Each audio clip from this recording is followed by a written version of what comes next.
अस्सलाम वालेकुम फ्रेंड्स। अॼु असां सिंधी रीडर 1 जो सबक़ ॿियो शुरू कंदासीं। इन खां पोइ नेक्स्ट वीडियो में हिन जी एक्सरसाइज़ शुरू कंदासीं। शुरू कयूं था। पहिरीं असां हिकु लफ़्ज़ करे पढ़ंदासीं, पोइ हुनखे रवां करे पढ़ंदासीं। सबक़ ॿियो। अल्लाह साईं। अल्लाह हिकु आहे। असांखे अल्लाह साईं पैदा कयो आहे। हू हर हंधि हाज़िर आहे। ज़मीन ऐं आसमान बि उन जोड़िया आहिनि।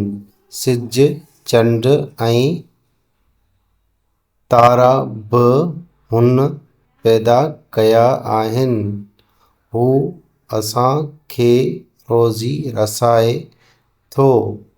धणी सॻोरो महिरबान ऐं बाज़ारो आहे। हवा पाणी ऐं रोशनी हुन पैदा कया आहिनि।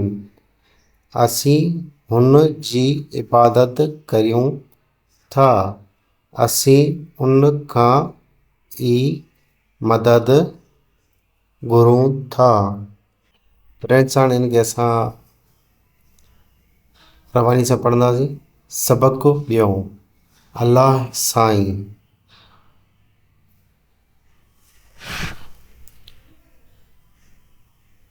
अल्लाह हिकु आहे। असांखे अल्लाह साईं पैदा कयो आहे। हू हर हंधि हाज़िर आहे। ज़मीन ऐं आसमान बि उन जोड़िया आहिनि। सिज चंड ऐं तारा बि हुन पैदा कया आहिनि। हू असांखे रोज़ी रसाए थो। धणी सॻोरो महिरबान ऐं बाज़ारो आहे। हवा पाणी ऐं रोशनी हुन पैदा कया आहिनि। असीं हुन जी इबादत कयूं था। असीं उन खां ई मदद घुरूं था।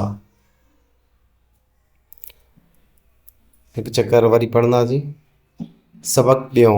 अल्लाह साईं। अल्लाह हिकु आहे। असांखे अल्लाह साईं पैदा कयो आहे। हू हर हंधि हाज़िर आहे। ज़मीन ऐं आसमान बि उन जोड़िया आहिनि। सिज चंड ऐं तारा बि हुन पैदा कया आहिनि।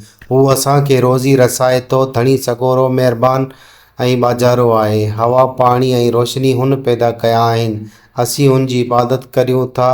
असीं उन खां ई मदद घुरूं था।